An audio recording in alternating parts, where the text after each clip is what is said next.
Isn't that good? Oh, that's good.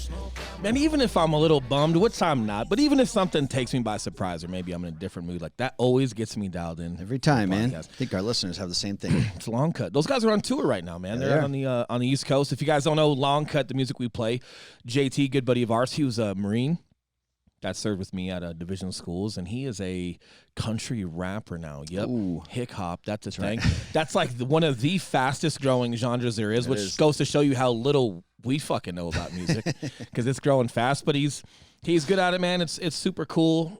We've got some other stories today from division schools and some things that were unexpected that we're going to get into. But today, man, we've got a super well-respected, interesting, intriguing person to me. This is a guy that I follow on Instagram that's done a lot of cool stuff in the Marine Corps.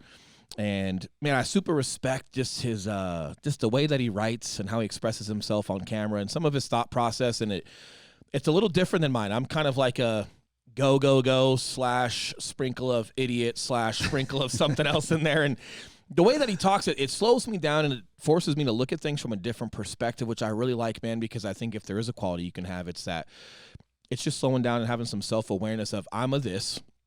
Where can I just maybe pull some tools from some other place and just give it food for thought? And it's helped a ton in my own life. And I've followed him for a long time and finally just decided to reach out to him and ask him if, hey, is there anything that I can do? And he's got a nonprofit he's going to talk about as well. But I think he's one of the most interesting guys because in addition to still serving in the Marine Corps, he's also got a nonprofit that I think is extraordinary for guys, and I want to get involved however I can. But the first thing was, hey, let's throw a podcast together and talk about it.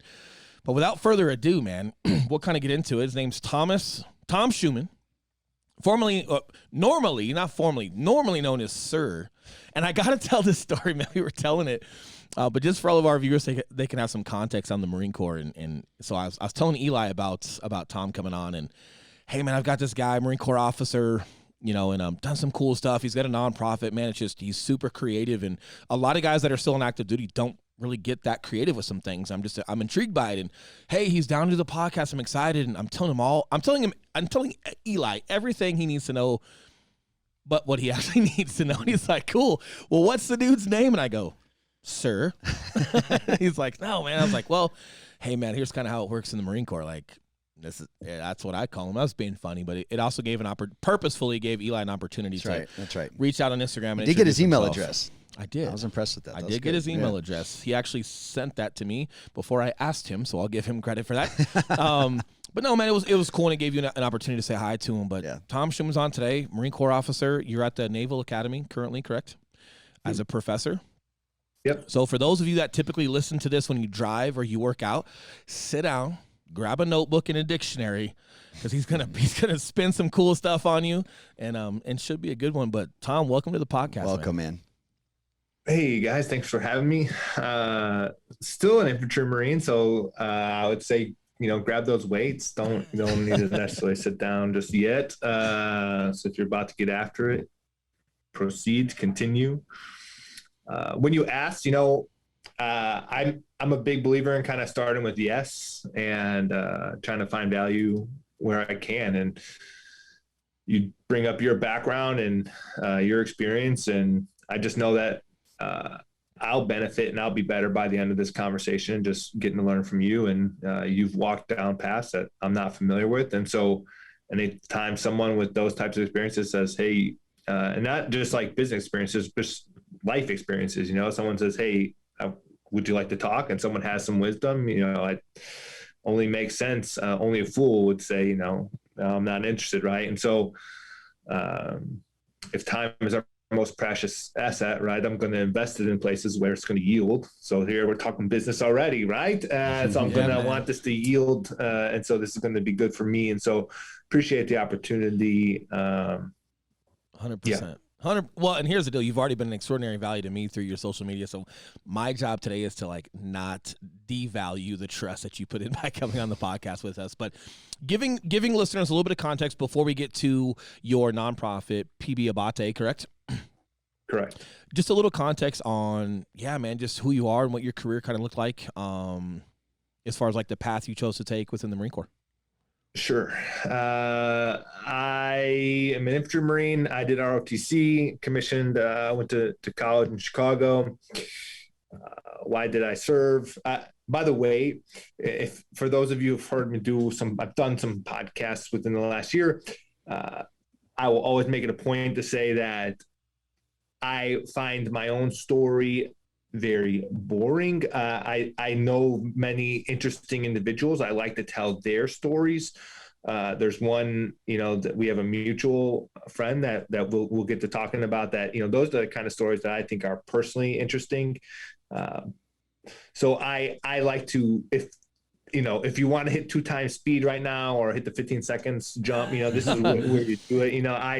I never feel comfortable telling this background information. I think boring. I think, to Infantry me, Marines are never boring, man. Infantry Marines are, I won't allow you to say that. They're now, did you start off enlisted? Negative. Okay, so you came through the commission side, went to school, became an officer, and then and you served with 3-5? Yep. Very cool. And now you are at the Naval Academy teaching a ton of cool shit. Sure am. How about that? And where can people find you on Instagram if they want to get a little bit more of you? Sure. So I'm at Killzone, kill.z0n3. As soon as you type the word kill, Instagram's gonna put up a prompt that says, "Are you okay?" This is true story. Type in So yeah, I'm just a believer in what's in it for me, right? There's this. I was a director of combat instructor school at the School of Infantry, and we teach BIC, our basic instructor course, and part of it is knowing your audience, what's in it for me. And so as a person who has had to listen to officers talk at length about their bios, I'm kind of always of the mindset, like, cool story, bro. You were great 10 years ago. Why do you rate my time today? Yeah. And, I could say, oh, look at these fancy things on my chest. This must mean I'm somebody or did something. And I say, like, actually, I don't care what you did before you came in this room. Like, what value are you adding right now that you deserve my time and attention? And without fail, most officers are going to come in before they do the talking and say, like, and in 1997, and then in 2003, and I'm like, oh my God, I don't care. How many right? other officers like you? You're a little against the grain. I mean, besides like your professor status, like some of your ideology there, I bet you've got a great relationship with enlisted Marines. So those are my people. No doubt.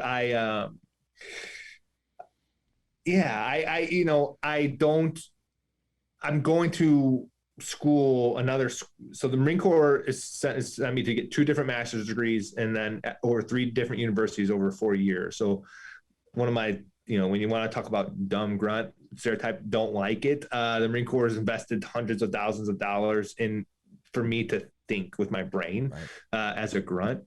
So but it's kind of this idea that next year I'm going to be hanging out with a bunch of 04s for a year. At least at the Naval Academy, I get to go hang out with the mids who they're like dorkier, nerdier visions of like, because they're still 18, so they still kind of think and act like 18-year-olds, but then they're also like, a lot of them are pretty dorky. So I mean, they're not an enlisted, but they at least they help, get me through the day. A couple weeks ago, a buddy of mine that I worked with at SOI actually reached out and said, hey, can you come talk to my troops down at 8th and I, Silent Joel team? So I went down there and talked to Bravo Company, and it's the first time I've been around a large room of enlisted Marines in a long time, and I just filled my cup. It's cool. Just said, yes, these are my people. This is what. So I'll be a mover in summer 2022. I'll head back to the fleet finally, and I'll head back to an infantry battalion. And I can't wait to be with the troops again because I think my very blue collar background. I grew up on the south side of Chicago. Single mom. She's a cop. She's a Chicago cop, and so I just my background is probably more aligned with your average enlisted than officer. And I think I'm not, I've never been the smartest guy in any room. I've never been accused of that. I don't have to worry about that problem. But I think there's a tipping point between like intellectual and academic IQ and social and emotional IQ. And so I'm very safely skewed towards social emotional IQ, whereas as you kind of go up that ladder, the intellectual academic IQ, you can start to get to a tipping point where you lose the ability to interact with people. And so I'm not in peril of that anytime soon. So I'm fortunate that, I'm the troops. There's a new term I learned. So one of my students wrote this in their reflection paper. I have my students write a reflection paper at the end of every semester, and they said Major Schueman is FERDA. FERDA. FERDA. And fortunately, they also explained what the acronym meant. It's like for the boys and for the girls, FERDA. So there's still many slangs that I don't understand these days, like F, like why I don't know what, when people put like F in the chat, I don't know what that means, or based, I don't know what based, there's still a lot of like terms that I really couldn't tell you what the hell people are talking about. But and I had seen this FERDA thing and I heard it, and now fortunately for the boys. That sounds pretty cool. We don't know. Eli's gonna look up F and base, and man, when you talk about like just being socially intelligent and things like that, like I think it's super important because, especially if someone's intelligent and has a lot to give, if it's unrelatable or if the message cannot be translated, especially emotionally, like someone doesn't think you're for the boys, that can be a big miss, but moving forward, man, before we move forward, single mom, cop, Chicago. What was life for you growing up, and has any of that translated into kind of how you get after it nowadays? Yeah. It was chaotic. And, it was in a home I grew up in a home with all women, and things were always highly emotional. And I had to learn at a kind of young age, this defined to be able to compartmentalize all the crazy shit happening in my home at any given time, and to kind of, which I think is probably the chief characteristic of any leader, is this self-composure, this equanimity, which is this idea that in the storm, you can be that source of calm.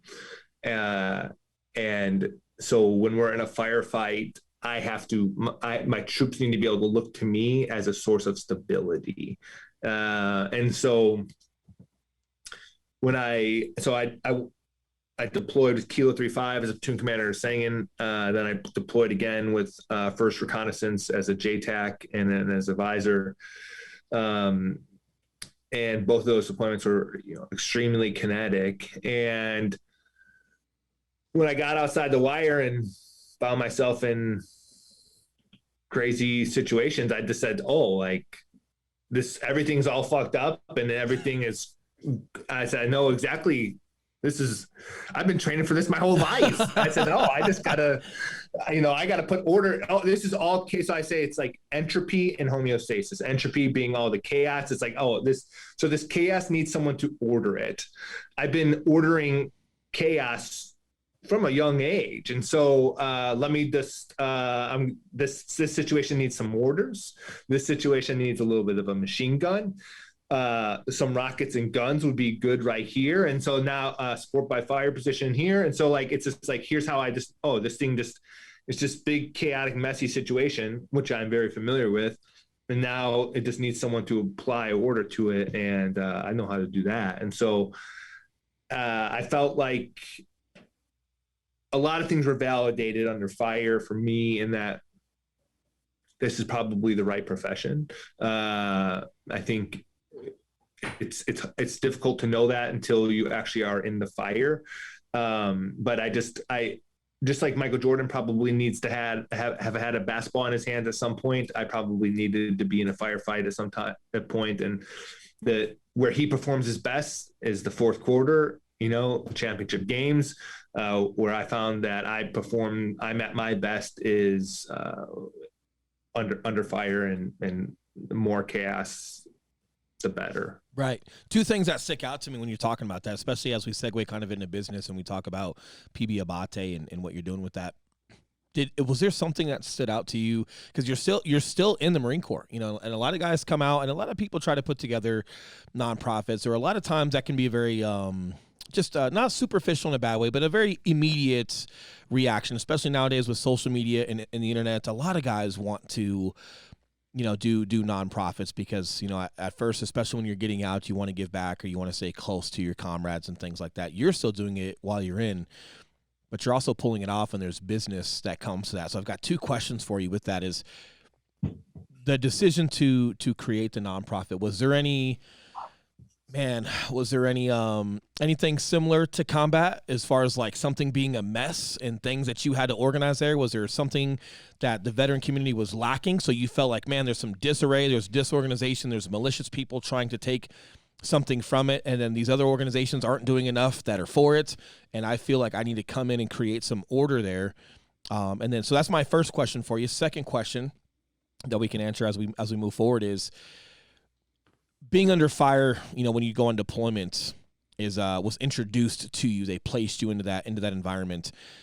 How are you able to, not only create this idea for your nonprofit, but is there a way where you correlate placing yourself under fire in business in order to create success and create answers for yourself as far as moving forward and what the right decisions are, what aren't the right decisions? Because I talk a lot about business being a battlefield for me and how I choose to see some things. And we've got to create circumstances in business because we're not getting thrown to the wolves. We're not getting thrown under pressure. We kind of have to initiate and create that opportunity there. And I use the word opportunity on purpose, but twofold question back to that first one is, was there a lot of, just disarray? Was it chaotic within the veteran community, and you, over a certain relationship with the Marine or a circumstance or some things that you saw as far as not being right within that community, created that initiation to step up and take chance there? Sure. So April of 2020, one of my Lance Corporal team leaders called me. It was almost midnight on a Friday night.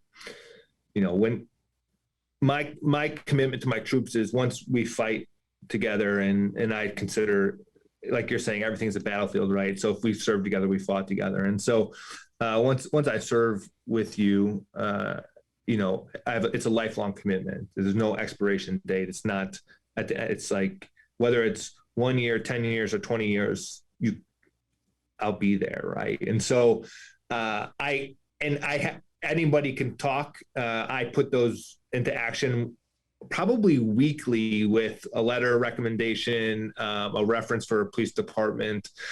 So I am, don't hear for somebody for 5 years, hey, I'm applying 10 years.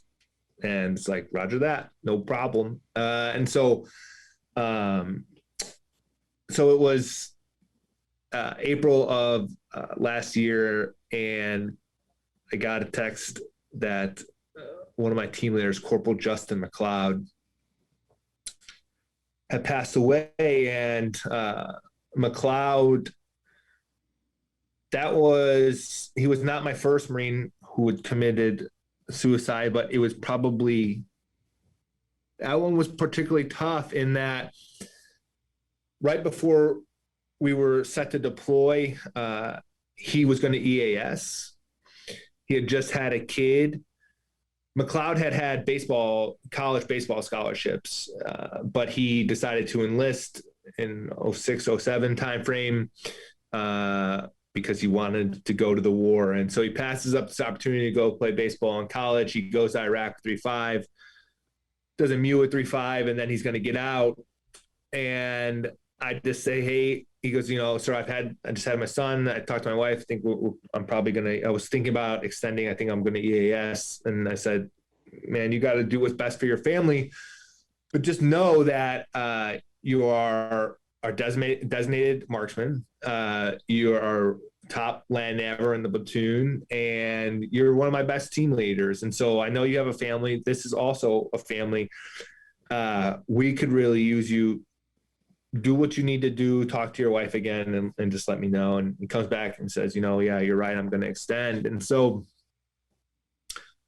2 months later, we're on a patrol. This is my third squad, and I'm about 6 or 7 guys back in the formation. ID goes off up front, and I run up there and I see my engineer, Spivey, and then I see McLeod, and Spivey is going into shock, and McLeod is missing 2 legs, part of his arm, and one of my Marines, Teague, walks up to me and hands me McLeod's fingers, and it's like, well, things I had not planned for, or somebody handing me somebody else's body parts.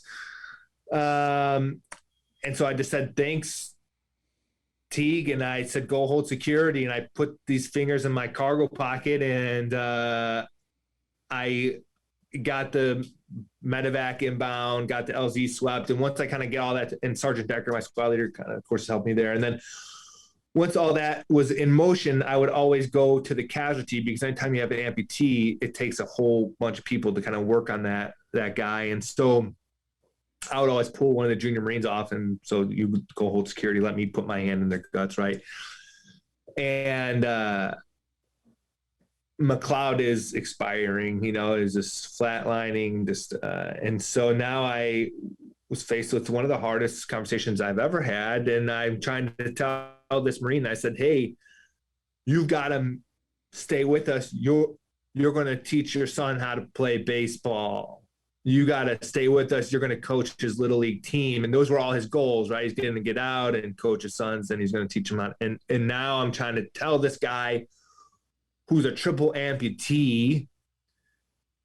And that was tough. But I would tell you that the will to live is powerful. And when I'm talking to him about his son, and I obviously feel all this responsibility in all of this, and while I'm having this conversation, but we talked about that source of stability, that source of self-composure, that the people are looking, how are you going to react to this? And so while everything inside me is screaming and tearing apart, I have to maintain that composure.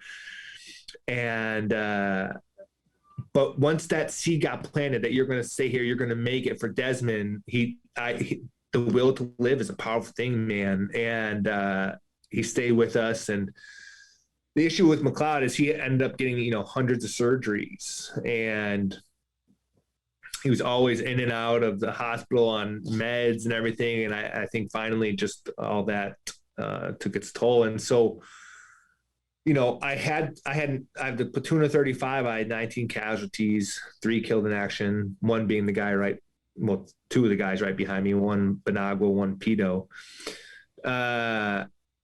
And so I know what it's like to write those letters and to make those phone calls. And when I am in combat, I'm prepared that is part of my, and what's hard is on a Friday night and you just put your daughter to bed and you're laying next to your wife, and you got to start to make those calls. And start to call the boys. That is tough, man. And so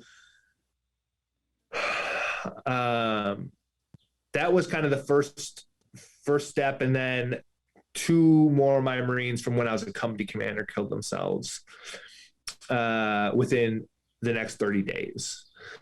And one of them was a non-combat Marine. And so I spent my time at graduate school at Georgetown before the Marine Corps sent me to teach at the Naval Academy, studying trauma narratives, moral injury, homecoming type stuff, and mostly in the Vietnam space.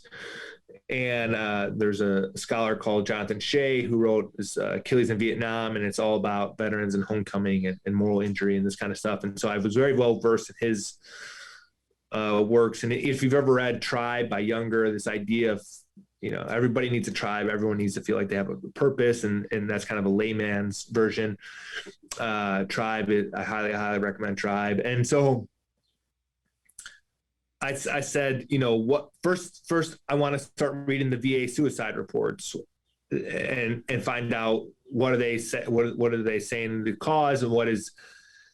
And so as I was reading these reports, they kept saying the leading proximal cause of veteran suicide are isolation and disconnectedness. And that makes sense to me, that when you are alone, you are it's if you've ever had to go to the field and you had to take a buddy with you to go take a shit, you know, the reason that you take a buddy with you to go shit is because you're stronger together, right? You're less vulnerable to ambush when you're with somebody. And so, you know, when I read this, the leading possible cause is disconnect and isolation, you're like, yeah, somebody who is alone is vulnerable, right? In union, there's strength. And then the next statistic I found interesting is and twice as many non-combat veterans are killing themselves as combat veterans. And so I said, okay, that's interesting. And then I said, okay, well, if more non-combat veterans are killing themselves as combat veterans, and the leading proximal cause to all this are feelings of disconnectedness and isolation, what resources are available to your average Marine, soldier, airman, sailor that gets them in community or gets them connected? And the answer is not much. And what I discovered is about 98% of the resources out there are allocated to about 2% of the population. So if you are in SOF, if you are a Navy SEAL, Green Beret, Marine Raider, you know, there are a tremendous amount of resources in organizations that are going to put you in community.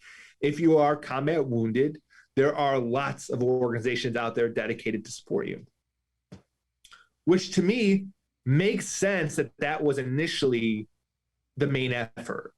Of course, the population that is at most risk, that has the greatest need, that we ask to sacrifice the most, of course, we service them first. Like, I'm all in. Like, I am all in on these organizations that are supporting our Navy SEALs and our wounded. Like, I am all in. But the war's been going on for 20 years.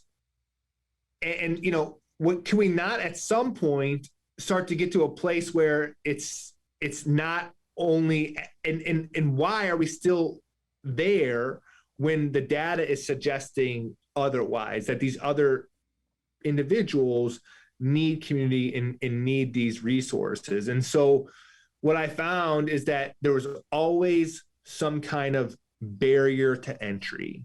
There was always some kind of box you had to check, or you didn't rate their services. And what I wanted to say is, let's get rid of all the boxes. Let's just say, if you served, you're in. Period. End of story. And so, you know, it's could you be disabled and be part of Patrol Base Abate? Yes. Do you have to be disabled? No. Could you have PTS? Like, could you yes, you could, right? But I'm not going to make you check a box in order to rate our services.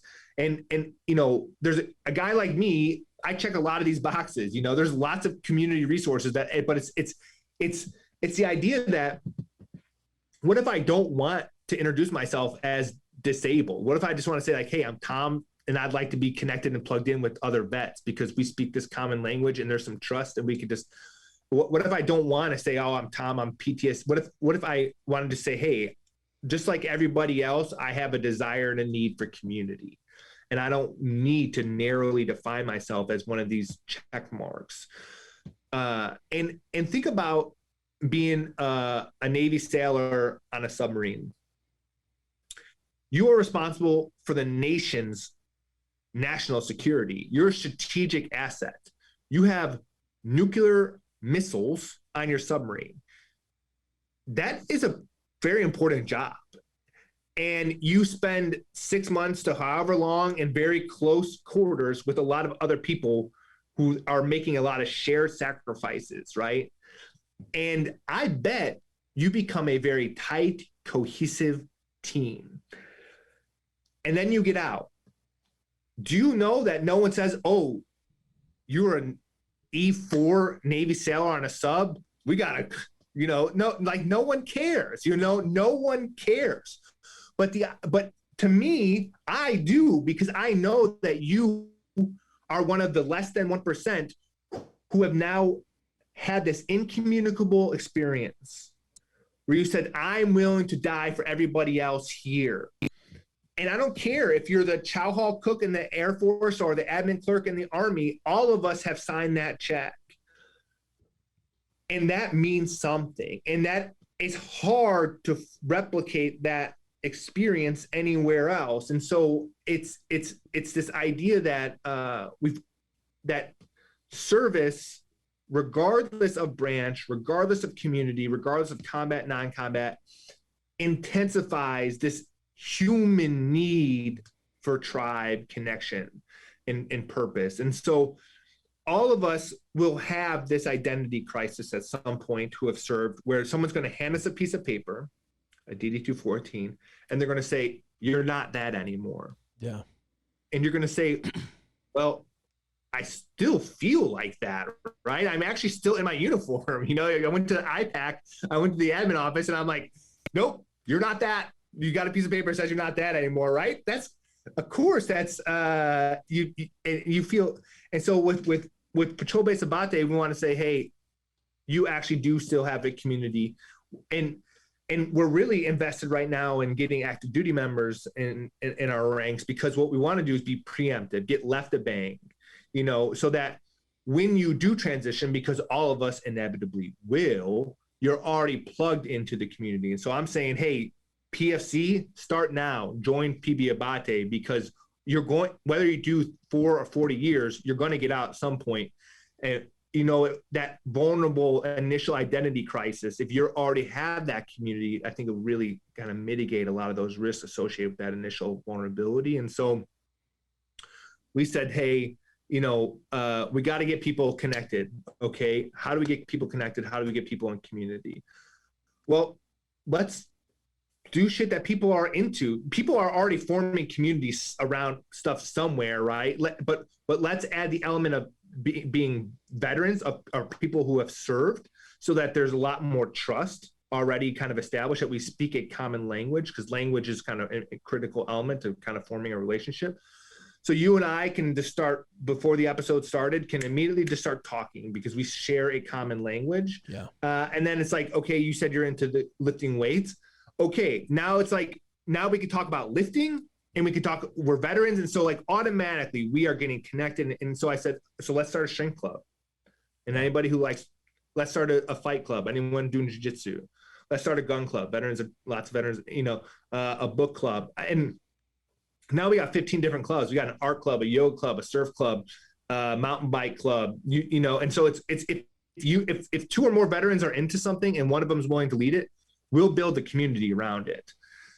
And then we'll do a couple things. One, we've built you an online forum so that you guys can connect anytime, anywhere, any place. And then we are going to take you out to our patrol base. And so where you can rest, refit, and then get back into continuing to serving. And so the other element, there's 2 more elements. The other element is that I wanted a physical space. And that's a little bit unique. And that I wanted a place that every person who has served or is serving can claim, that there is a place that exists. It's a physical, tangible, terra firma dirt. It's not conceptual. It's not theoretical. There is a place that you can grab and feel. And that place, you belong.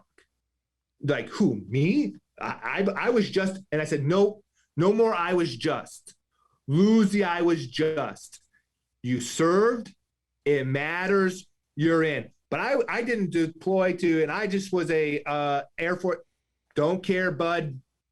You're in. You served. You matter. Your service matters. You're in. And then people will say, well, somebody else probably needs it worse than me. And it's like, look, we're not saying we're an inpatient PTSD clinic, you know? And so if someone may need a resource more than you, agreed. That this is, we're taking everybody, you know? If you're healthy, we want you to stay healthy. If you need a buddy, we're here ready to meet you, right? And so don't give us this, well, someone needs it more than me, or I was just, it's like, no, you need community, you need connection, you need that purpose. Come rest, refit with us. And so we went out, we got 340 acres out in the Montana mountains, on a ranch, on a homestead there that's been there since 1880. I believe in the power of outdoors. I believe that good shit happens outside and that outdoor therapy. And so we went and I said, let's have somewhere that's out west, that's in the mountains, that's in the forest. And that's so hopeful. That's so inspirational that every single person that has worn the uniform can think, oh, like there's a place out in Montana in the mountains, and it's free of cost, and there's no barrier to entry, and they're doing the shit that I like, and I'm eligible. Yes, you are eligible. And I don't have to know any secret handshakes, and I don't have to pay any dues. And my ticket, it's Willy Wonka. Your golden ticket was your service. That's it. You've all got the golden ticket. It's this inclusive model. And so it was important for me to create this physical space where we can rest, refit, work on ourselves, work out on the patrol base, get outside, and then get back in and continue to serve our communities and our families. And so the community aspect is the last thing I'll kind of address. And that's this idea of we have these regional chapters. And so we've got SoCal, Texas, New York, New Jersey, Atlanta, Chicago, Philadelphia, Quantico, North Carolina. So we've got, 15 or 20 of these, and we're going to have one in every state and every region. And the idea is, what was so important to me is to change the narrative around veterans in service. And so much of the narrative was veterans are damaged, veterans are victims, veterans are broken, entitled. And I said, that's not me. That's not the veterans that I know. And so let's form these local chapters and let's predicate them around service and also a social aspect. And so let's once a month or once every couple months link up with someone who's doing the work in the community, a trusted partner in the community that's meeting the greatest needs in the community. And let's get out there and serve with that organization. And then let's go surf, or let's go meet for coffee. Let's go have a beer, whatever, let's go for a hike. Our Chicago chapter just went out to Starved Rock and did a hike together. Our SoCal chapter has been partnered with Recycle for Veterans, and they keep going out there. They keep picking up all the trash on the beaches. And so it's not that veterans are damaged, broken, entitled.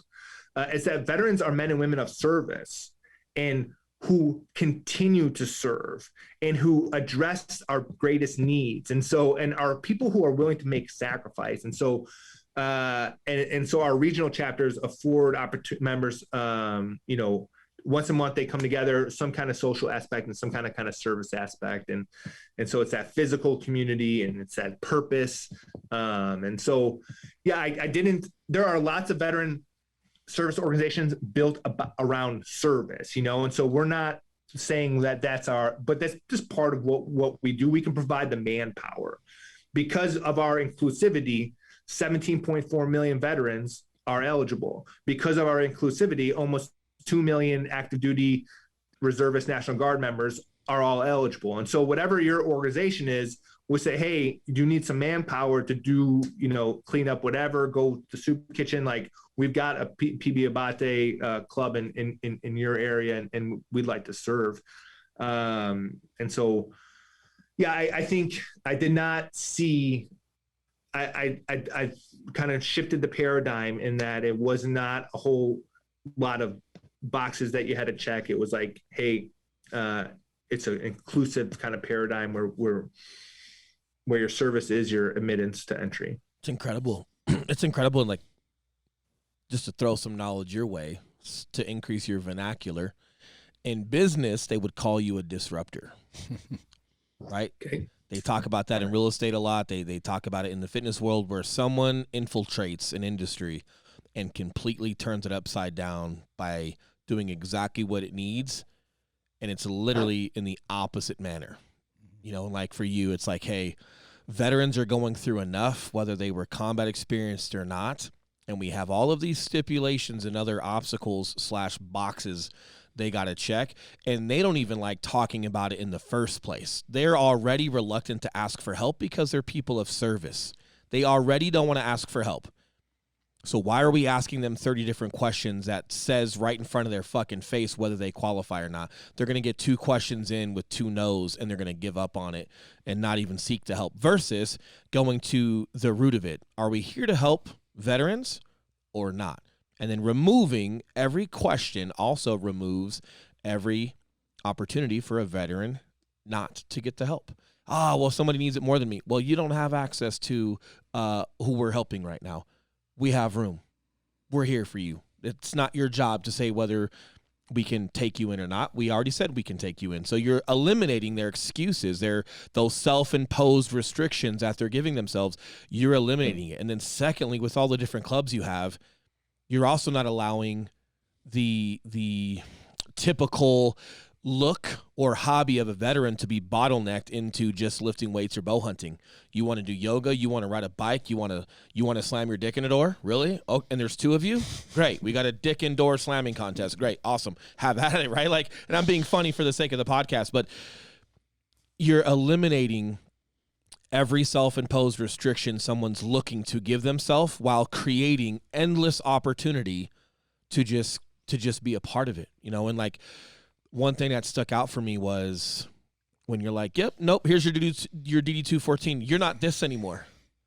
And it's like, dude, I had some rough shit. The transition's rough, and I don't want to bog this podcast down with my stories, but I've sat and cried in front of Eli on numerous occasions as we grew. And I was pretty good by then, and I was still challenged, but man, like the one thing that super helped me was not letting go of being a Marine or being a police officer. It was remembering I'm still that, man. Like I still wear my Eagle Globe and Anchor. I still wear my badge. And like, what dude made that dude go be that dude in everything that you're doing? And thank God for my son, because, you know, when we were pregnant with my son, I'm 2 weeks into real estate, 2 weeks out of a pantry, you know, and but it forced me to think about what I wanted to teach my son, who I wanted to be around my son, the type of integrity I wanted to have with him, and what would I stand for. And a lot of that indirectly forced me back to just remembering certain things about myself. And then it was like, man, how can I still be a Marine in real estate? What about, you know, being a Marine or you know, an infantry Marine for me, because that's my story, not because it's the most important, just that's what I related to. Like, hey, what about our consistency, our willing to win, our brotherhood, our integrity? You know, like, what about JJ did tie buckle applies to real estate? Hey, what about caring for the community as a police officer and protecting them? Hey, where does that apply to real estate? And dude, a lot. But man, like, so much you think, and it's not necessarily anybody throwing something at you, but you take the damn uniform off and you're thinking like, okay, I'm not that anymore. I got to let that go. And I'm this now. I got to go do this. And it's like, hey man, who made that Marine? People around you, but also you. It's you. You're you, man. You're you. Yeah. And it's like, you have to remember those identities, and you have to still, man, you still got to wear those and be proud of them, while also being excited to transition to a new chapter. You know, and it's so interesting when you said like, yeah, here's your DD-214. Like, you're not this anymore. And like, the uniform can be a very physical representation of that. You know, like for me, leaving the police department was way harder than I thought, you know, like it was also uniform related. And believe it or not, like I had a ritual that I didn't know I had, but it was, you know, standing in front of a mirror, putting a bulletproof vest on, and then throwing my shirt on, and then my tack vest on over it, making sure it looked appropriate, but also was well fitted. And I had, you know, my body camera and everything else that I needed where I needed it. And there's a sense of like looking crisp and clean to society. So if I'm not in a super high risk call, I can be seemed very appropriate and not scary, because my uniform was well taken care of and I looked approachable. But then I had everything I needed if for some reason when I'm done taking that cat out of the tree, I'm now headed to a shooting or you know, or an active shooter or whatever it may be. But that it was a ritual of putting that uniform on. And like, man, when you're absent of that, you don't even realize like the impact that it has on it now, right? So like, there's just so many great things that you're talking about. And man, one other key important piece that I started realizing too was not only the community of veterans, and I'll be interested to get your take on this as well, sir. But so not only the community of veterans that I saw, like I've still got some really close friendships, you know, with some great men that I've looked up to and that I still have in my circle that have helped from the veteran community. Once I started popping off into real estate and once our fitness company got big enough, but then really real estate, between Gavin Ekstrom and Eli Schmidt, which is here, and Scott Lefford, and I'm deliberately saying their names, you know, for the credit I want them to hear. There's a lot of high-speed, badass civilians that fucking love veterans, that want to get involved and help support veterans. And all of these guys saw something in me and trusted me as a leader and really wanted me to get after it. And that was the first time I realized, oh, there's a whole community of civilians that just absolutely love what our veterans have done for our country, regardless of level of combat experience or not. Just the fact that you went, they love surrounding you. And the friendships I've built outside of the military, and me being that military person that then contributed the representation of military into that non-military circle to kind of like complete that circle, has poured into me. And it's been extraordinary for me. But I think what you're doing, man, you're a disruptor. 1,000%. Eli, I don't know what you're thinking. I know Eli's a super tech creative guy. Like, man, when you're spitting out some of the things that you're doing with eliminating restrictions and creating these limitless opportunities, and then the physical place to go, knowing that if I break bread with you over a weekend without distraction, the likelihood of my relationship continuing with you through letters, social media, cell phone calls is that much more likely to happen. Golly, you're a disruptor, man. You'd make a great fucking CEO, buddy. What are your thoughts on the civilian side, that I'm kind of speaking to? Have you thought of like a way to somehow with the local chapters at some point maybe integrating a little bit more civilian awareness into some of these groups? Because I think sometimes we, even with good intention, when we're in these groups, we tend to isolate ourselves even into a group versus realizing like, hey man, you've got to leave the nest and create a career opportunity for yourself or for whatever it may be. But believe it or not, there's a lot of civilians that would love to pour into you.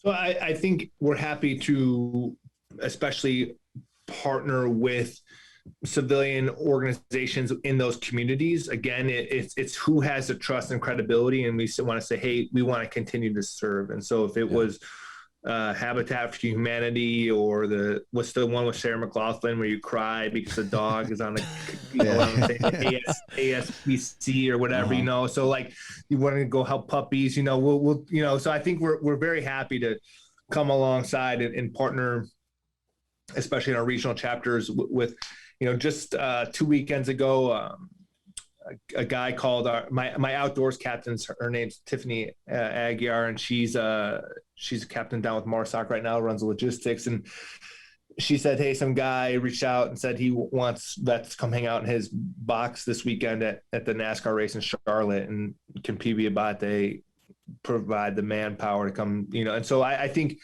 I'm not saying, I'm saying, of course you could sit with us. Of course we want to come alongside. And, civilians have been instrumental in that. I've had hundreds of phone calls, so this coming back to kind of military and kind of this PB ABBATE, it's like, I have a vision, I have a plan, but I also have the humility to know what I don't know. And I also know, just like when I was a platoon commander or a company commander, it's the idea that it's my responsibility to come into the room with saying like, hey, here's what I think we're going to do. And then it's also in everybody's best benefit to say like, and does anybody have a better idea or a better way to do that? And so, I, as a lieutenant, I'm asking my sergeants, what's the sit? What do you guys think? And sometimes they're going to say, oh, you wanted to attack this objective from this direction. I've done the attack this way, and you can't actually maneuver through that space over there. It's like, it's a too tight of a draw. And it's like, oh, well, I haven't been to that space. That's really good to know. New plan. We're not attacking from the left. We're attacking from the right, And so but then sometimes it's, I'll say, hey, we're going to attack from the left. And someone will say, oh, well, I think it's left. And I'll say, hey, all right, no more good ideas. We're attacking from the left. I understand. And you get that, you get more buy-in from your subordinates if they know that when there is the time and the space available to have the conversation, that you do have the humility to go to them and receive that feedback and accept it when it's actually a better idea. So that way, on the days that I have to say, hey, no time to talk about it, here's the plan, go attack, and they're just gonna, and so. But they respect that. Like when you give opportunities to have a discussion, and they're able to voice their 2 cents, and then they'll understand when there's no time for that, and you just have to take who you are and lead and make decisions. They respect that, and they still follow and trace, and they respect what you're doing. And in regards to like the PB ABBATE, back to like that first question. So I'm guessing it's a yes when it came to, man, I saw a lot of like disarray and just chaotic nature, it's unorganized or just non-successful approach to how they were handling like the veteran community, whether in or post, because it was all very slated to like the Special Operations Command world. And you saw, an interesting way to do that. And when it comes to like now you're operating this business, do you kind of see it like a battlefield? Do you have like a fight? Like, I'm not sure what your demeanor was when it came to your excitement / fear / eagerness toward deployments. Do you also kind of have like a fire in your belly, just like that lit flame as far as like seeing this battlefield of business and making decisions and watching PB ABBATE grow the right way and affect people's lives for the betterment of it, and you are excited for the challenge? Is there any correlation from your Marine Corps experience into like the business of the world of business? Sure. With anything, I'm a guy who attacks, and to a fault sometimes. I've gotten myself in a couple situations crossing the Helmand River, all kind of stuff where I'm going to attack, and so I have a hard time with it when it says no go. Like, we have a go criteria, no go criteria, and sometimes I'll say I see your no go criteria and I'll raise you go. And so I'm going to push, and so once I understood that there was. I did my research and I understood there was a gap here and there was a need.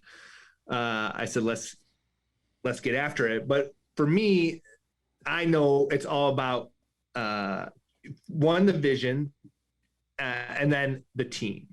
And so, my ability to lead, I think it's understanding what my strengths are. And my strengths are, I'm like very good at talent recognition, talent management, building a good team, and then optimizing the performance of that team.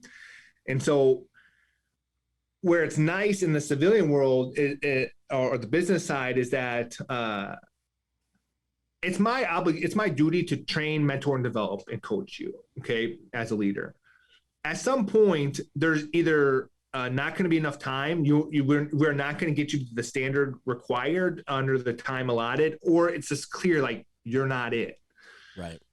It's very difficult in the Marine Corps because you're all I have, and so like I'm just going to have to.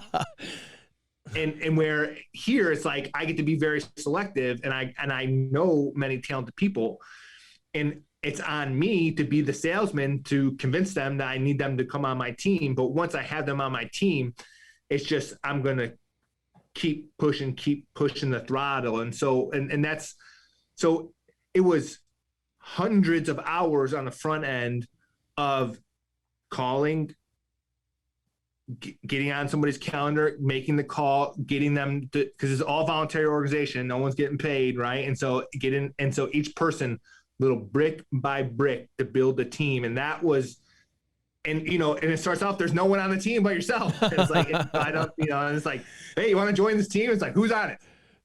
Me. It's like, all right. And so like, and so building the team initially was painful, time intensive. But once you build that team of people who, can understand commander's intent and then just go execute, then there's no, and so I'm good at building a team, optimizing the performance of that team, and then holding those people accountable and saying, okay, so what are you going to have do by when specifically? And then like check, okay, well, let's set up a meeting in 2 weeks then, and you're going to brief me on that thing that you say you'll have done by that day. And so I know how to keep people accountable, which helps. And I know how to, again, provide, if somebody, if you have the why, you can achieve any how. And so by giving that why and then getting the fuck out of the way, same thing with the sergeant. Give the sergeant the why, give him that commander's intent, and get out of the way and let him. And so I'm using a lot of my Marine Corps stuff, which is MCDP1, which is decentralized and mission types orders, where it's all this decentralized approach where I give you your intent, and I just say, in the absence of orders, find something and kill it. Back brief me on the objective, and so the empowering and giving authority to kind of all the people that are coming on my team and saying, I'm going to circle back and we'll just to trust but verify. But that's so a lot of this has been kind of very helpful to translate between. Well, as you know, it's powerful because when you're doing that in business, you're giving them ownership of their tasks. You're allowing them to have credit and ownership of like what they're doing, which is exactly what makes them feel a part of it in the first place. If they're just getting told what to do and bossed around, and then they just live in a cubicle working 9 to 5 every day, they're going to come in and check the fucking box and work 3 out of 8 hours. And they're going to figure out 20-minute bathroom breaks and extra long lunch breaks and chitty chatty shit in the morning. And there's just no ownership and accountability. But when you have a commander's intent, and you've trained them properly, then you allow them to go excel at what they're doing. And then, so I still hold you accountable because we're going to meet on it. You'll find the ones that look forward to those meetings because they're handling a lot of tasks and they're getting a lot done and they're maximizing their potential. That's exactly what gives people the ownership of what they're doing, which is exactly what actually makes them feel a part of that organization, which is very, very, very real in the Marine Corps with small unit leadership. 100%. Yeah, I think just clear expectations, speaking things in plain language. These are, and it's all helped because when I give a commander's intent, it's got to be understood by the 18-year-old PFC, and if I can't articulate my intent to them that it's well understood in their language, I really haven't said anything. And too many officers like to convey fancy ideas with fancy words because they want to feel smart, or they want their buddy to think they're smart, or they want their boss to think they're smart. And it says none of this actually matters, right? And so when I write my commander's intent, I say, we're going to focus on lethality by making ourselves hard to kill and being good at killing. Do you understand those terms? Like, yeah, like we understand that, right? Like, we don't want to die, so let's be hard to kill, and then let's be good at killing. Can everybody understand that, right? And so I think by being very clear with my expectations, really kind of driving what the overall intent is, and then that pride and ownership, I think it forms that communal identity where people are then willing to make sacrifices and willing to kind of put in that extra work because they feel like a plank holder in that. And so, and it's for the betterment of the organization. It's being a part of something bigger than yourself. It's great. And man, something that's like fun. I'm sure you already know this, but I'm going to tell it to you anyway. Something like with the Marine Corps and then like police work. And I saw it more as police work because I was getting a little bit more old, and you start seeing things for what they are. When you're in your like young to mid 20s, like nothing's going to kill you and you're never going to get old at all, right? A lot of the things that I loved in the Marine Corps and like a lot of stuff that I super loved about police work will be limited due to the physical. Like, man, I can only hop over so many fences for so many years and be in the fight per se, right? And be that street cop or be on the gang unit. And, at some point, like you start going into the command staff ranks if you're doing a good job, and you're further and further and further away from the troops, which doesn't mean that it's not rewarding. Don't get me wrong. I'm sure it's rewarding in some aspects, but you're missing it. But the one cool thing about business and like what you're doing right now, dude, you can do this forever. Like, you can be ground level all the way up through command staff with your influence and how you're deciding to dictate the vision of your business. That's what's so cool about entrepreneurship, whether it's nonprofit, for profit. It never has to go away. And Warren Buffett's like 1,000 years old. The dude's still in it, doing his thing. And like, I feel that was so refreshing as I started to grasp that concept. It's like, man, the competitiveness, the tenacity, the creativity, all of these things never have to go away because I don't necessarily need my physical performance, to do these type of rigors. And then in addition to that, that battlefield is constantly changing because generation to generation, technology gets better, fads are different, how people connect are different, which means how we connect now and how Elon and I are running our business at 60 years old is going to be different, which means you're going to need to be different, which means it's ever evolving, which should hopefully mean you are ever evolving. And it's just this constant growth / attack toward the betterment of whatever you're doing. And it's fucking cool. I get jazzed up just hearing you talk about it.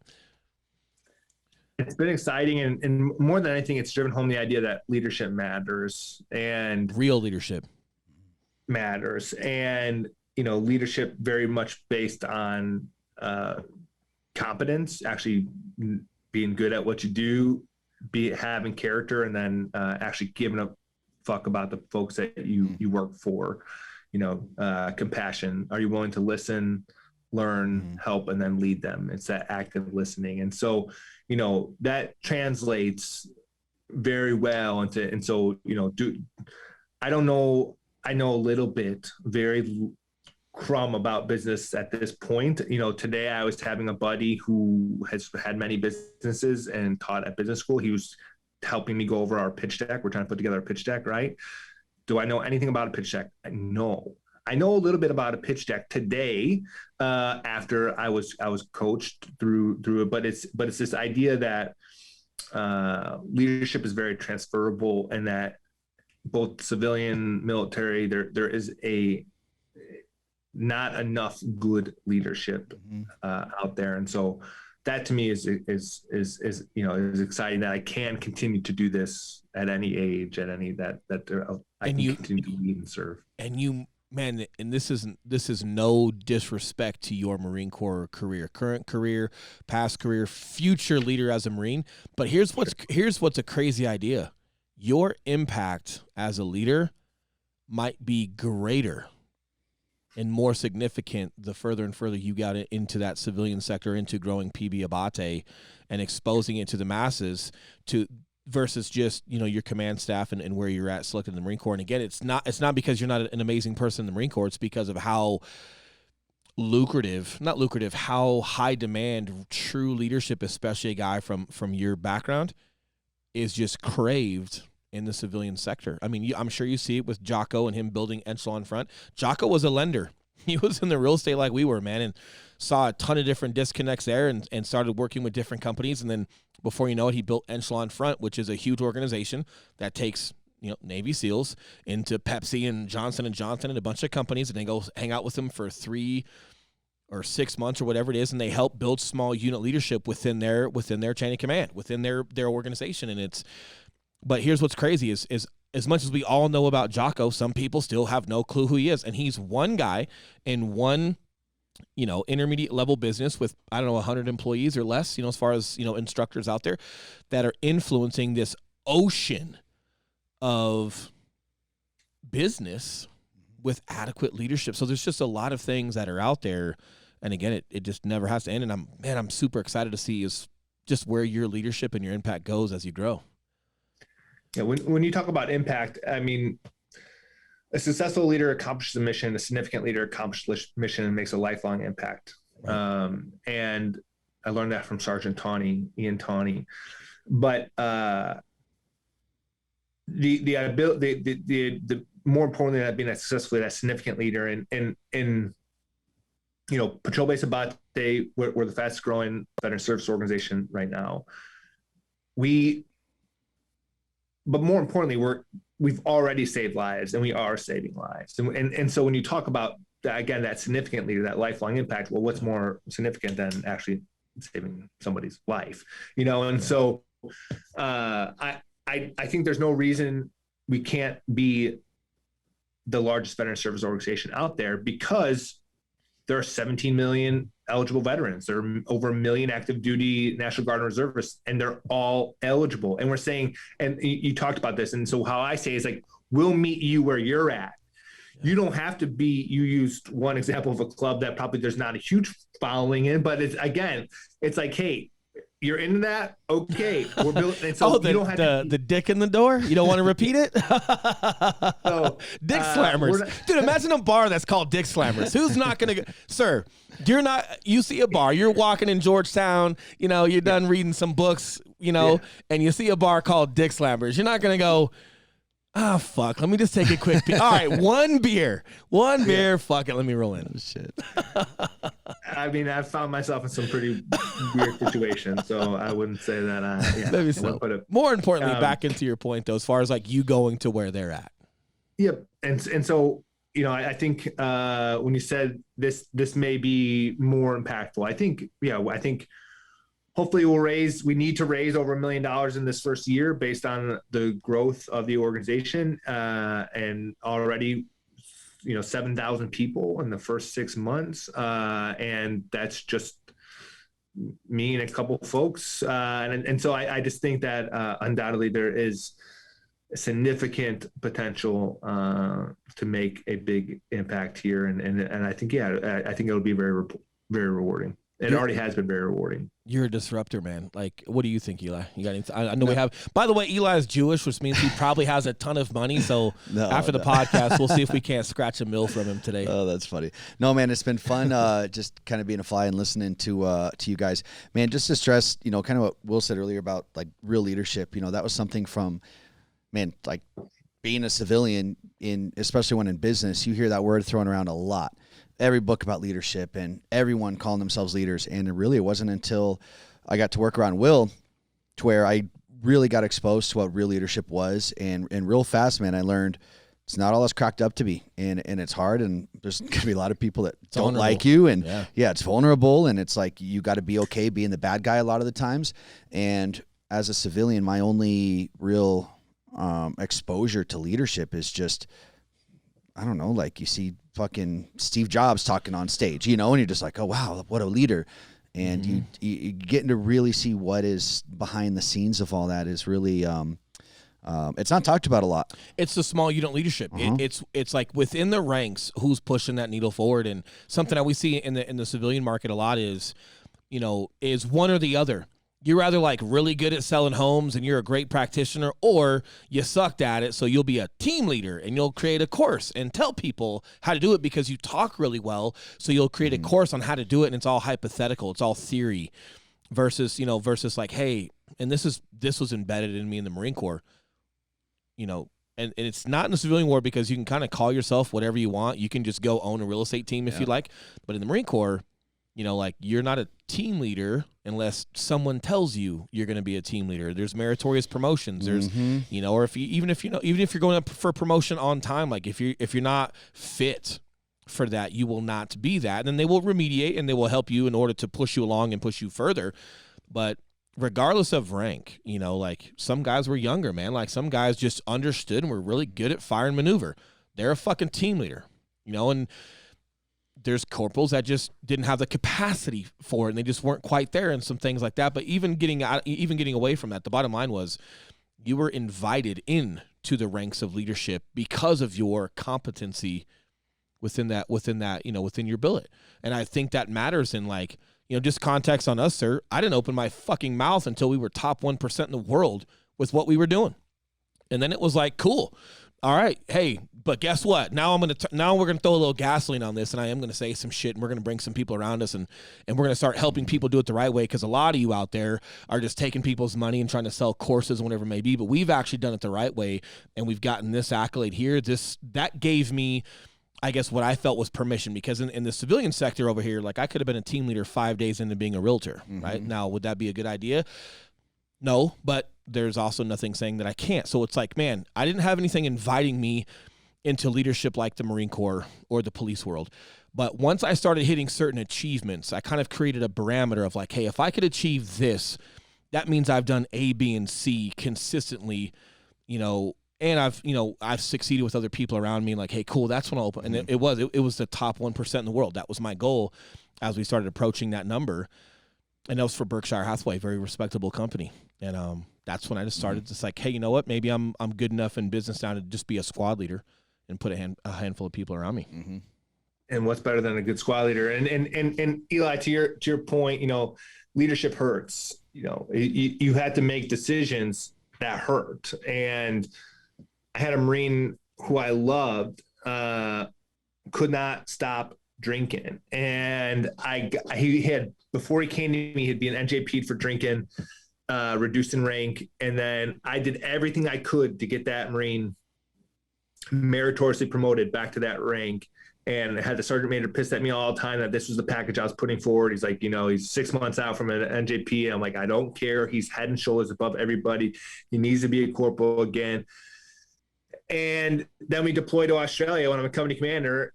Well, guess what they do a lot of in Australia? Drink beer. Yep. And so, and so this guy, he gets in trouble the first time. I keep it in-house. I do all the paperwork. We go through the official ceremony, and I say, look, I'm not going to run this paperwork. I'm putting it in my desk. Knock this shit off, man. Mm-hmm. And he's like, all right, yeah. And then does it again. And I'm like, okay, well, I don't want to do this to you, but you need it done, mm-hmm. because, and so besides, you have to do things in leadership all the time that I think really hurt. And that's why they call it, the burden of command. It's the idea, especially as a Marine leader, my resources that I expend are human lives, and that human capital is very, very, you wear it with you for a long time, mm-hmm. If I can lose $100, I probably won't be thinking about it tomorrow. These guys that are over my shoulder and on my wrist are in my heart every day still. And so leadership hurts. And it's this idea of likership versus leadership, which especially today's generation of leaders thinks it's important to be liked. Man, that's a good phrase. And so I preach a lot here about likership versus leadership. And, your Marines, they don't need another friend. They got enough friends. They don't need you to be the cool lieutenant. They need you to be good at your job, hold them accountable. This is the military. It only works if you have discipline. And so if you are uncomfortable creating an environment where there's discipline and accountability, you are in the wrong profession. Mm-hmm. And so you may think that securing people early every day and not making them PT hard in the morning is will make you the cool guy. That will only last for so long. And ultimately what you're not garnering is their respect. Mm-hmm. And respect is so much more important than being liked. I've had many periods throughout when I've been in command where no one's liked me. It's been very lonely to be the leader. When I put my whole company online in Bridgeport and did individual inspections after we did a cliff assault with guys wearing their warming layers and they kept heat casing, I said, okay, NCOs, you don't want to do inspections. Guess what? 175 of you, dress right, dress, open ranks. And I'll inspect every single Marine for 15 minutes while you're at parade rest. Do you think anybody liked me after that? No. Do you think when I had my lieutenants writing 300-word essays and full PPE down in the squad, it doesn't matter. I have a mission to get done, and it's to prepare you for combat. And there's no do-overs, and there's no remedial. It's not Call of Duty. You're not going to respond. You're not going to respawn. Right? But it also lets them know you're watching, man.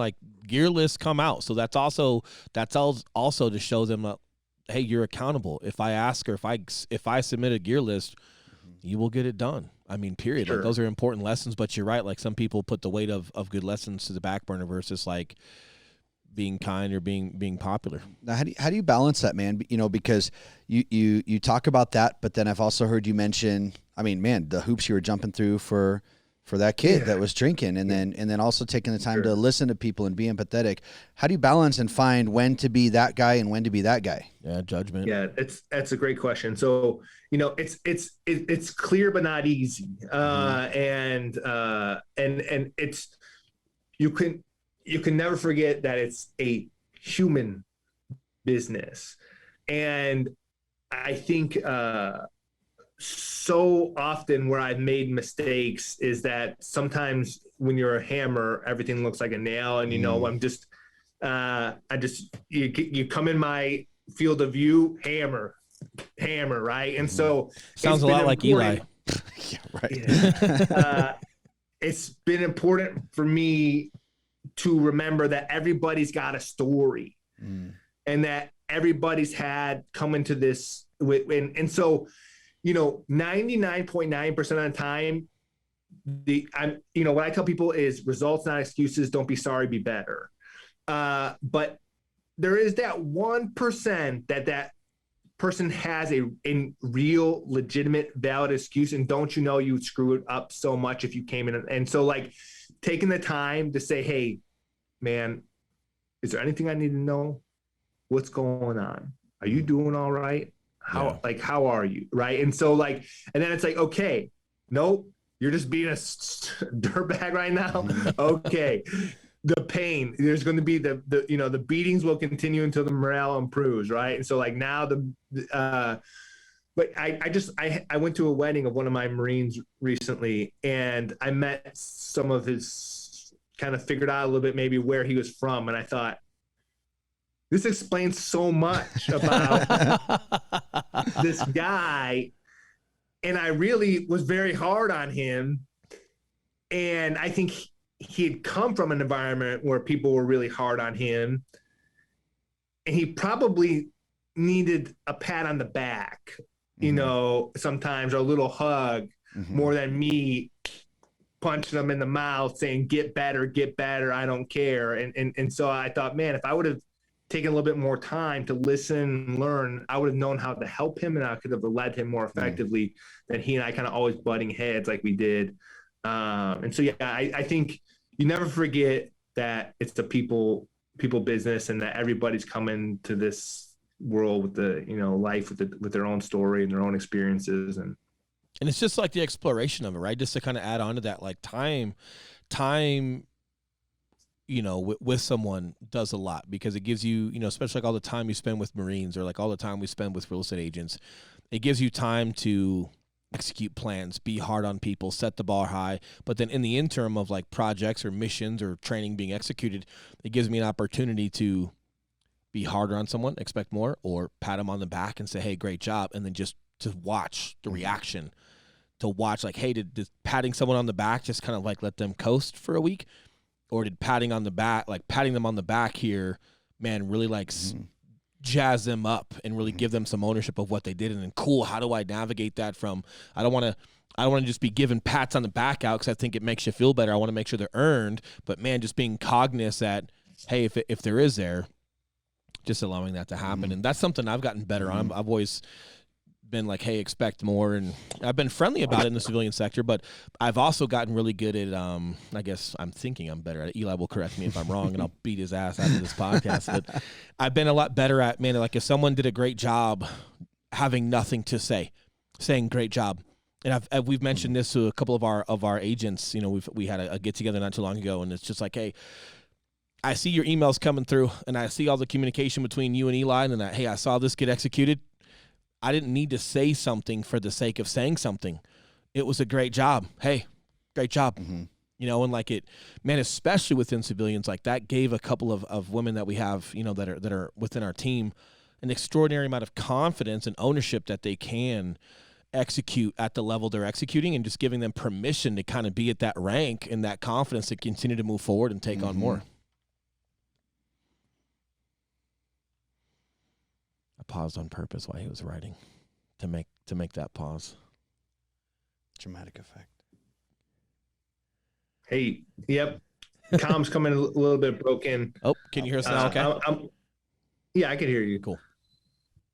I'm with you on all. A important leadership lesson I learned too late in my career is that sometimes, like you're saying, sometimes you just listen and you don't have much to say, but sometimes you just say like, all right, appreciate all your hard work. And that kind of shit will go a long way. All right. I got to ask you, can you hear us okay? Yep. Good. I got to ask, because I'm sure you're getting trimmed for time. Yourself as an officer and PB ABBATE, man, like what is in the near future for this? Like, what is PB ABBATE accomplishing, right now, and what does it look like for you guys this year? Where can people find and donate or get involved with PB ABBATE? And then after that, if you have a moment, would love to squeeze a pedo story out of you. Sure. Let me know if I come in broken at any point. But I got you guys loud and clear. We can hear you good. We can hear you super good. It looks okay. So Patrol Base ABBATE had our first retreat out at the patrol base in April. We had a turkey hunt. So we've already run our first retreat. Again, we've Our local chapters, our regional chapters are very active. I mean, every month they're getting together and doing something. Our SoCal chapter is going to do a surfing retreat this summer. We have a military history chapter our club that's going to do probably a trip to Gettysburg this summer. We're doing 3 retreats in July. We're doing a book club, fight club, and then strength club, all out there in Montana, bringing about 20 veterans out to each retreat. Those retreats have outdoor therapy. So every day you're going to go hike, fish, float on the river, do something like that. Every day you're going to do some kind of workout. Every day you're going to do some kind of service around the patrol base to improve the position there. You know, my ask for everybody is the same. People say, well, how can I support? I say, grab an e-tool and fill a sandbag. And I don't know what that looks like for you, but we're building the largest community out there for veterans, and we're going to need everybody's help. And so when we go out to the patrol base, we actually do build that place up. It's wild. It needs a lot of work around there. And so it's austere. And so we have mindfulness at each retreat. So we've got Dr. Gelman. She's a VA psychologist, and she's developed an hour-long kind of mindfulness aspect of each retreat. But then again, if it's the fight club retreat, we've got a black belt instructor who's going to be out there and he's a veteran, and he's going to be teaching how to choke and do arm bars and kind of stuff. Right. And then you're going to get to do the shit that you're into with other veterans. And then, but we've also, it's not just totally just going to be hanging out the whole time. You're going to work and you're going to leave the patrol base better than you found it. You're going to leave yourself better than you found it. And then you're going to go back and you're going to continue to serve your family, your community. So rest, refit, and then get back out on patrol. We've got 6 or 7 of our members going to hike Mount Rainier. Our outdoors club is going to go hike Mount Rainier this month, actually, like next week. They're going to go hike Mount Rainier. So we're busy. We've got a lot going on, and every month new opportunities are coming up as more people hear about us. They say, hey, how can we help? And so every month we've got new opportunities kind of going on. You can go to pbabbate.org and you can donate there. You can volunteer there. But more importantly, what I want is you to join a club, join your regional club or join one of the clubs. And if there's not a region or a club that you're into, there's the option that says, yes, you'd like to start it. Right. And so go join, become a member. That's all I was going to say is, what branch of service, and then you're in, right? And so go join, and then PB ABBATE. We're on Instagram at PB ABBATE, and so happy to join, link up with anybody in any of those spaces. I hope we still have some open spots for our retreats this summer. So if you like to read books, you like to fight, or you like to lift weights, you can still come out and link up with us this summer there in Montana. I hate lifting weights, man. I don't know. That's a hard one. I can tell. Yeah, right. Can you hear us okay? Yep. Oh, you're just giving me a stare because I said I hate weights? No. If you said you hate weights, I have to question some other things about you. But what are the dates for this summer for the retreats? Do you have them offhand? If not, we can always. Do you? Okay. Yep. It's the 4th of July weekend is going to be the book club. The following weekend is going to be the fight club, and then the weekend after. So it's the first 3 weekends in July will be the strength club.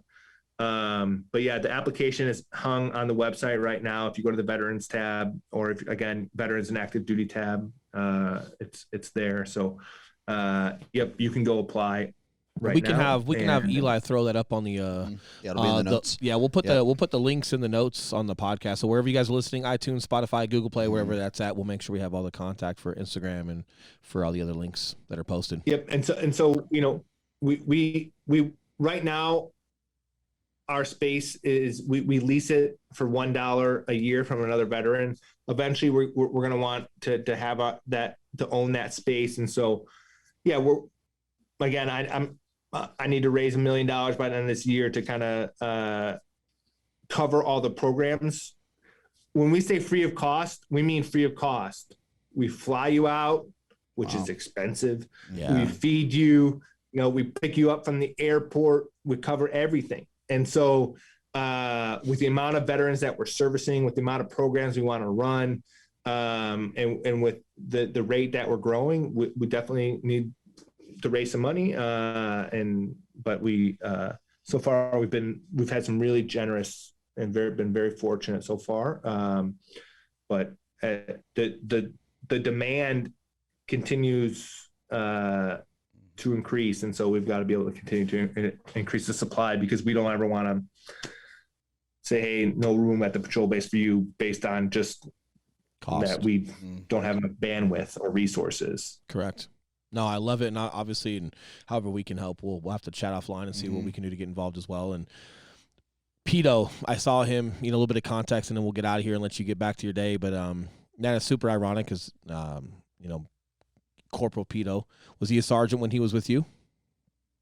Sergeant Pito? He was a sergeant. Yeah, served with him. He was at division schools with us, and just a great guy. I had a lot of influence from him.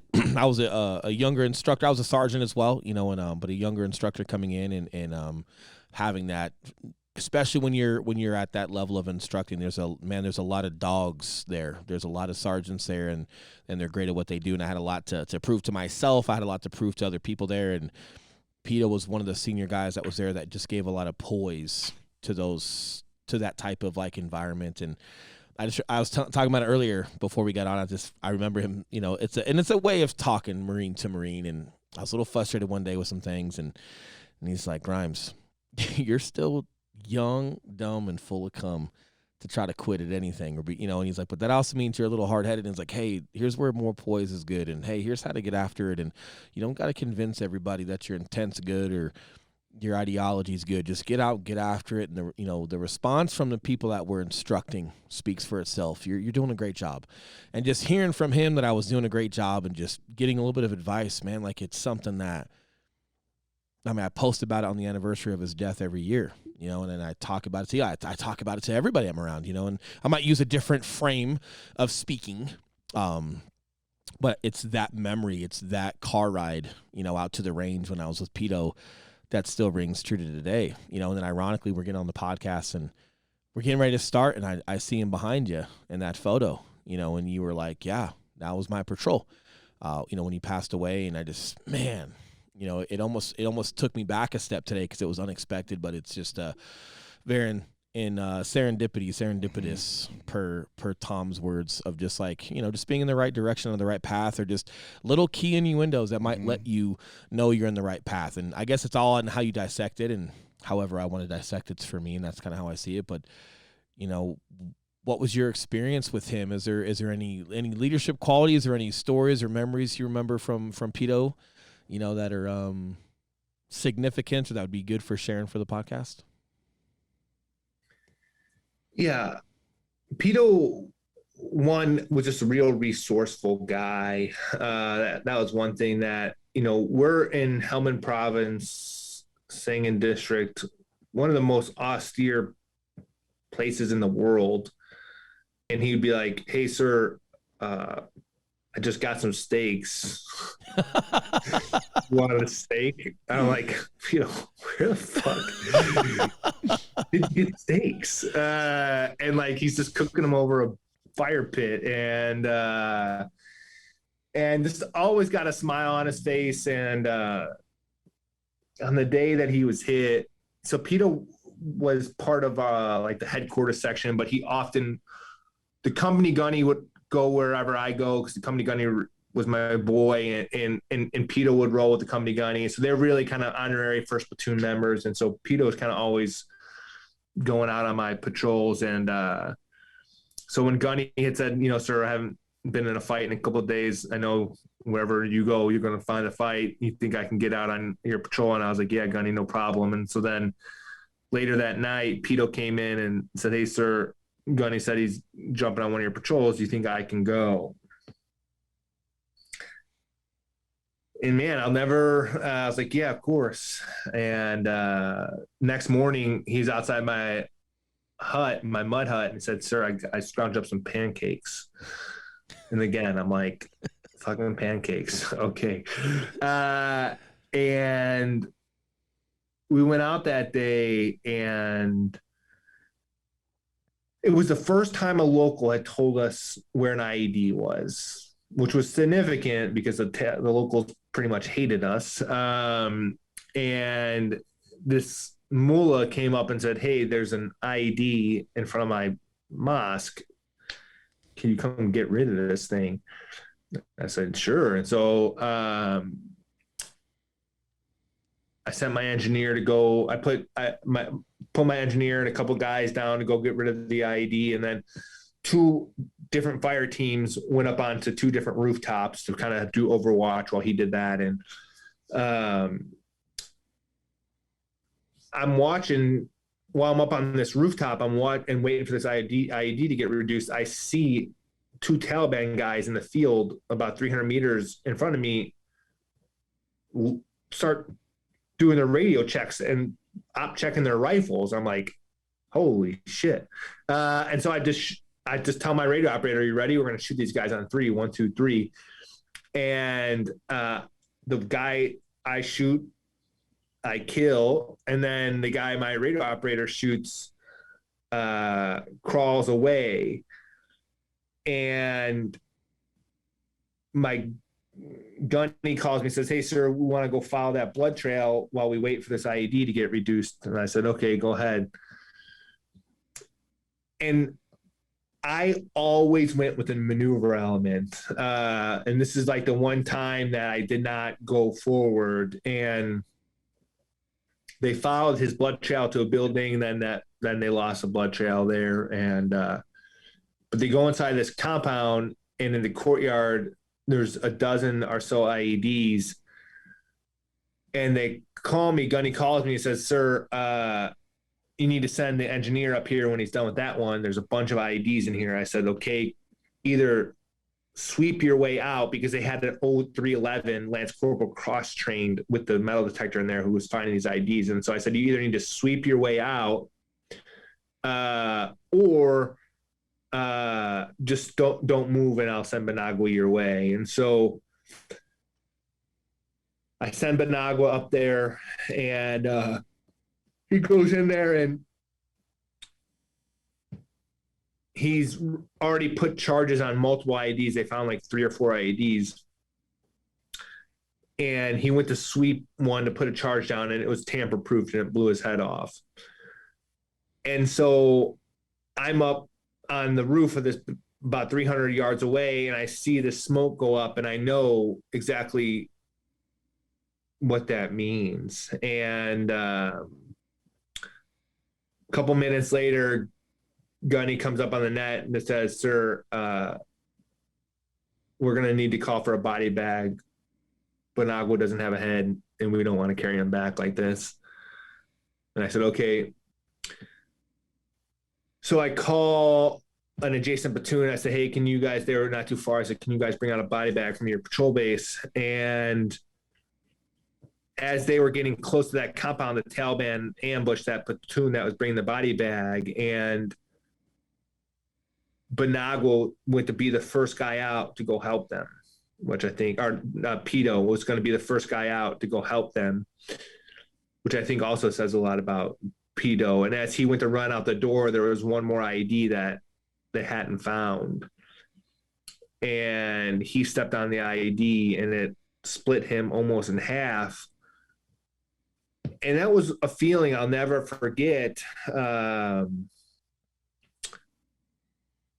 Because no one, I had 4 people in that compound with radios, and none of them came up on comm after that second explosion. So it's this helpless, powerless feeling.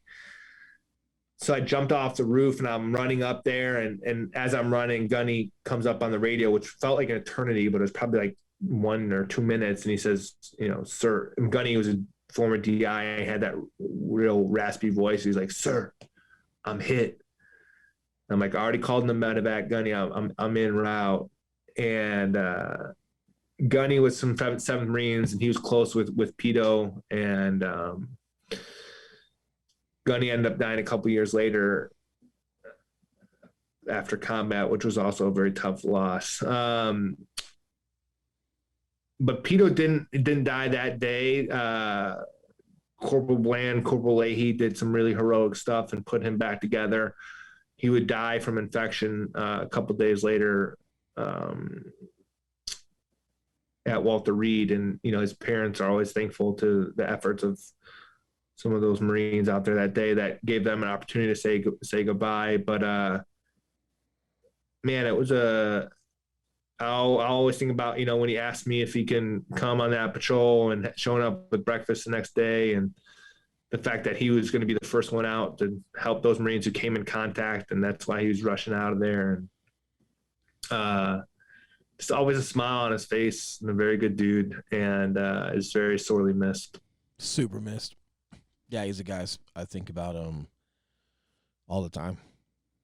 Yeah, and seeing his picture behind you, it's man, even just being able to hear a little bit more of the story and what he was doing, selfishly, on the podcast, like, man, it's a huge gift to myself, of just interacting with you and getting to hear more about Pito on those, on that deployment. So, a lot of us, once he decided, once he left division schools, you go back to a victory unit and you deploy, or you go wherever they're going to go, and that's it. And I was leaving the Marine Corps, not too long after he was, changing units and all that good stuff, and you don't know more, sometimes. And so I appreciate you sharing that, and I understand that it's also some of the weight that you carry. So I appreciate the gift of you sharing some story about our brother, man. And I think for those of you guys that are listening before we get off, I think you guys, if anything, if you're a veteran out there, I'm sure you're getting some great resources as far as, where you can reach out and some great things like that. And if you're not, hey, that's okay too. I think you're starting to realize this whole,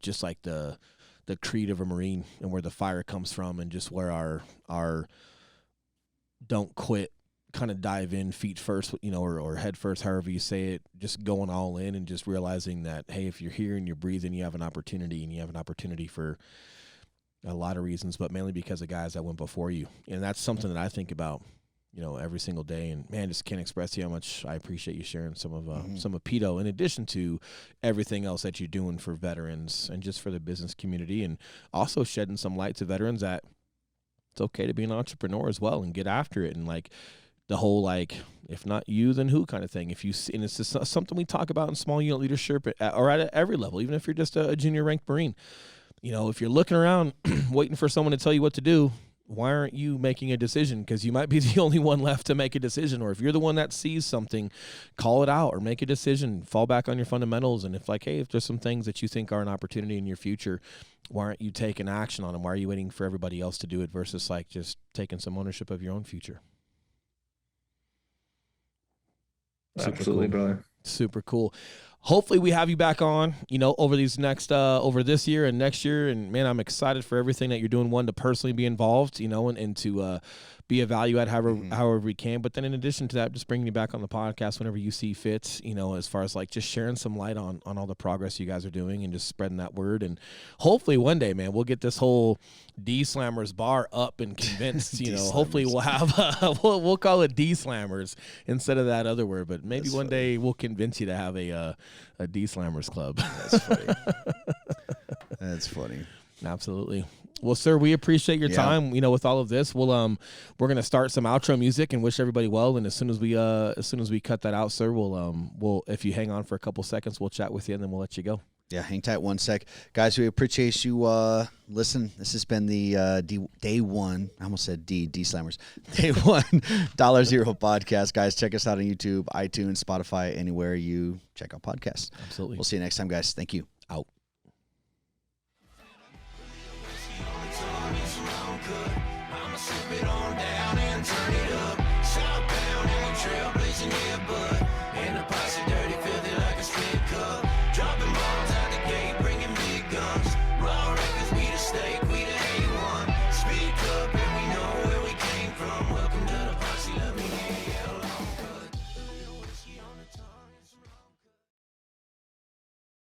Super cool. Appreciate you coming on, sir. Hopefully that was a value add for you as well.